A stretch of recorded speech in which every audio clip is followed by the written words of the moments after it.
Do you ever wonder what happened to the version of yourself that existed way back in your 20s? The one that was full of big dreams and hopes for the future. Do you ever feel unhappy or dissatisfied with the current state of your career, your friendship, your marriage, your finances, or even your faith?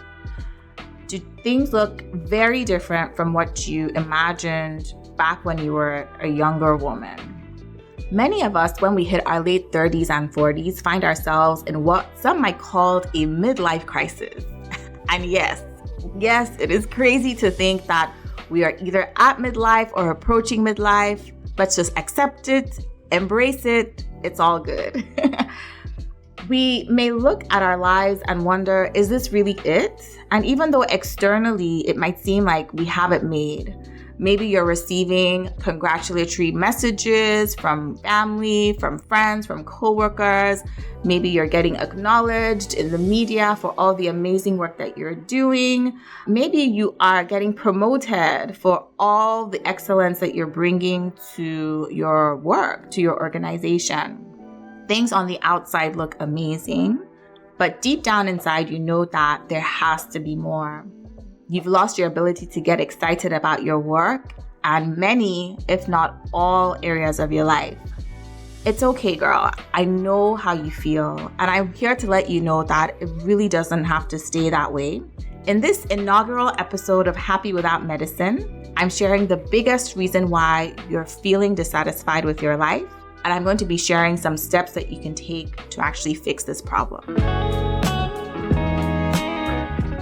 Welcome to Happy Without Medicine, and I'm your host, Dr. Yewande, a medical doctor, therapist, and a fierce advocate for your happiness. My mission here is simple: to help professional women just like you create a life you're excited to wake up to. It's time to make the happiness you feel on the inside match the success others see on the outside. Let's get started.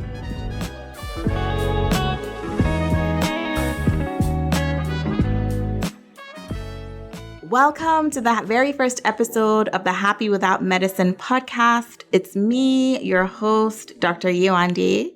Whether you are tuning in on your commute to and from work, or whether you're doing groceries, or whether you are procrastinating on those charts you should be completing, it's okay, I get it. No matter where it is that you're tuning in from, I just want to say thank you so much for tuning in. It is my delight to keep you company, whatever it is that you're doing right now. Okay, so let me ask you this. This is a serious question. When was the last time you felt like yourself? When was the last time you felt truly happy, like you were doing exactly what it is that you were meant to be doing and deriving complete joy from it? The other day, I was speaking to a brilliant woman. She is an attorney. She's almost 40 now.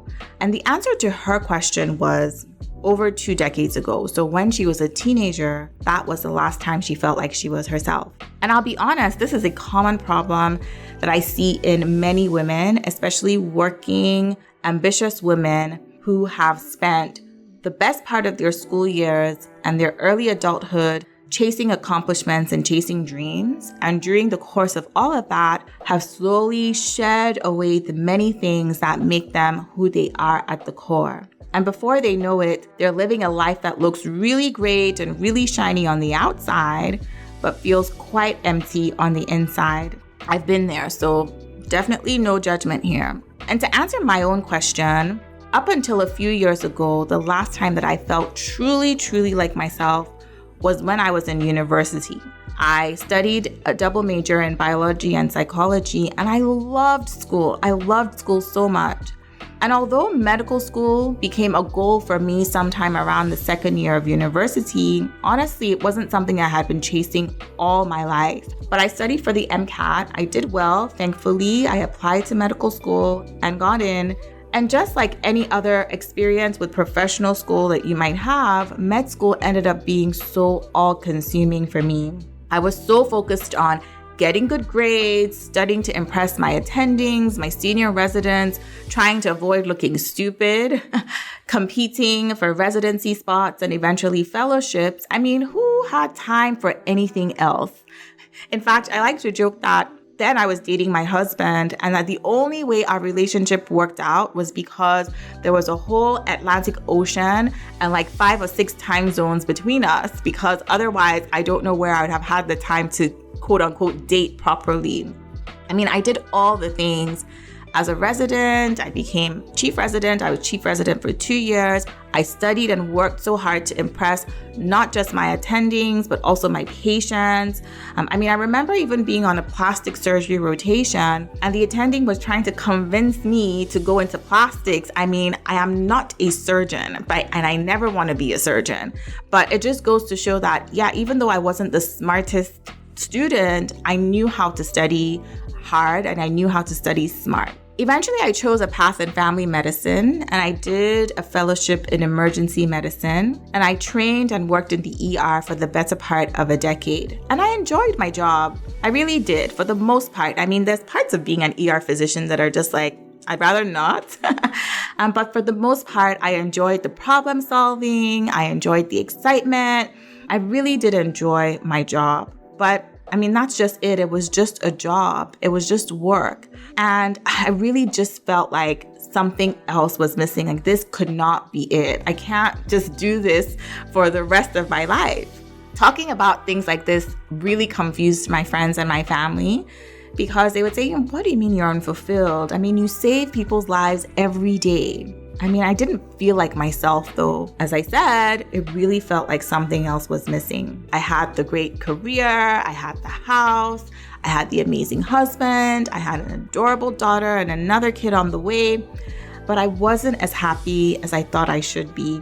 On the outside, things looked great, but how I felt on the inside didn't really match up.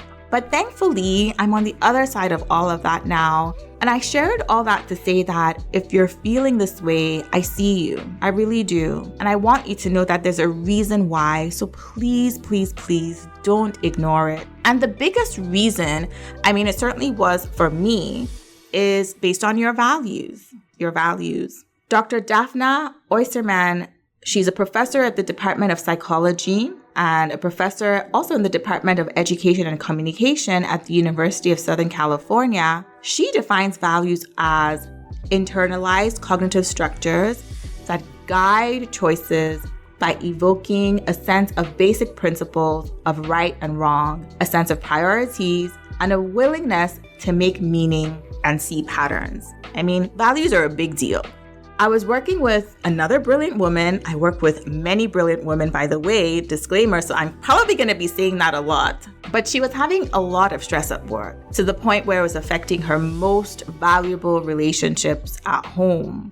Now, one of the first things that I love to do with women like this is to assess their values. Now, it turns out that she had 5 values, and her work was in a direct contradiction to all 5 of them. Imagine this. Imagine working with crazy micromanager when one of your values is autonomy. Imagine being swamped with admin duties and paperwork when one of your values is collaboration with people.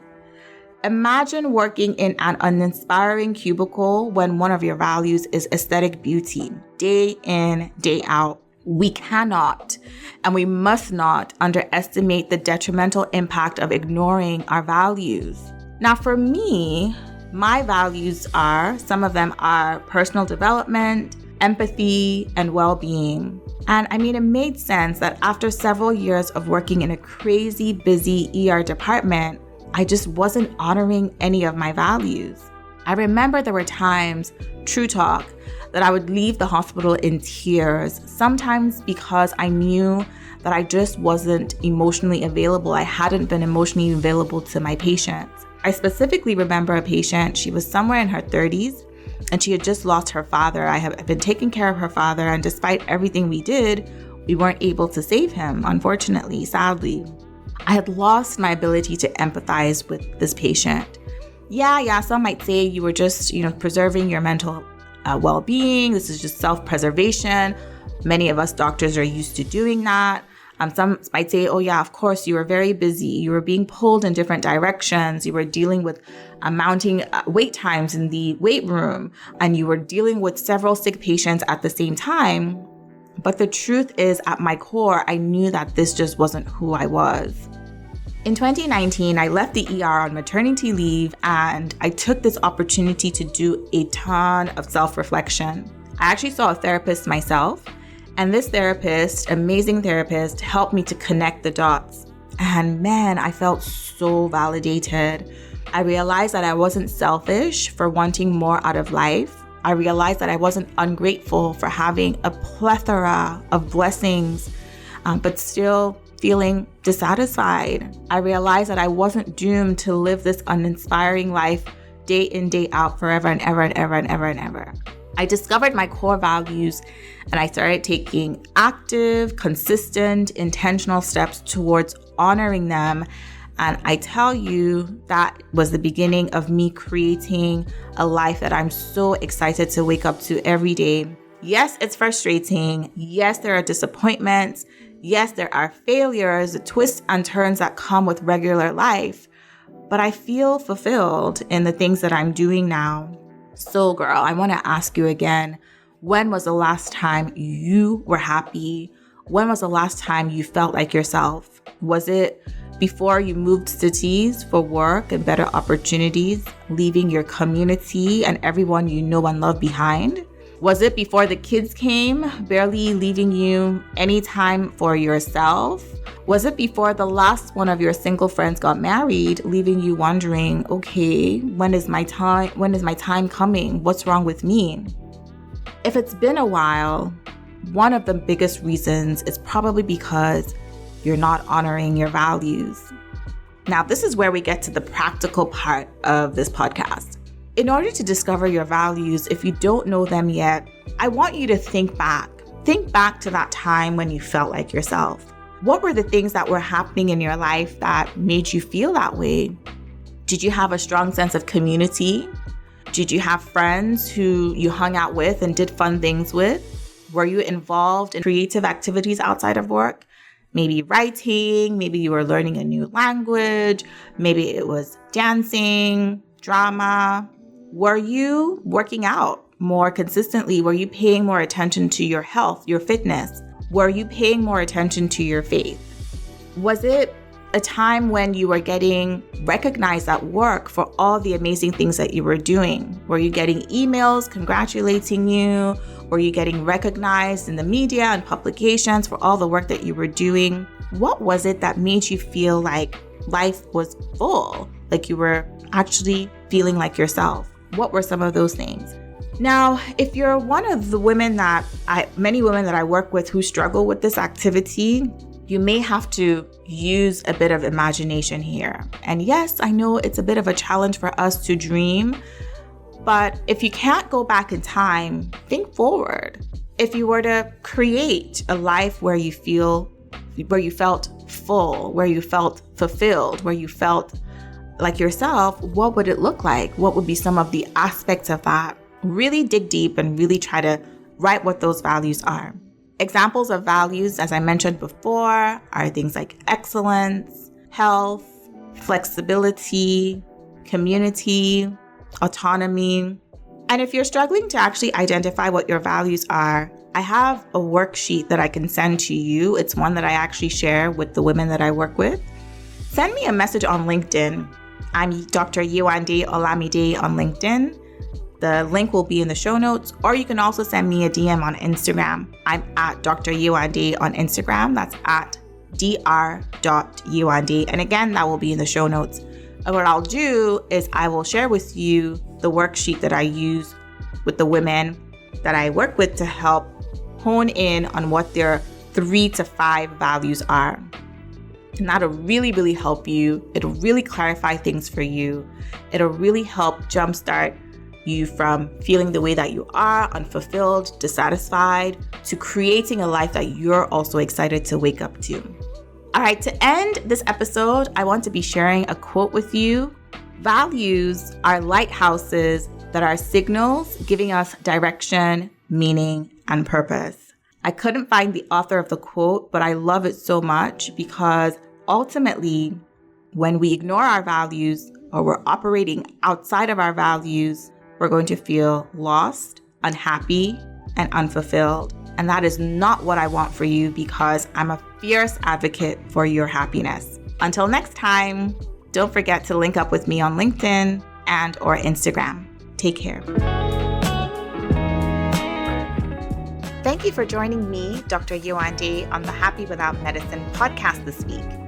If you enjoyed this episode, I would so appreciate it if you could give it a review on Apple Podcast because it helps Happy Without Medicine pop up when other women are searching for ways to find their happiness again. And visit happywithoutmedicine.com to view the complete show notes and other resources mentioned in today's episode. I'll catch you next time.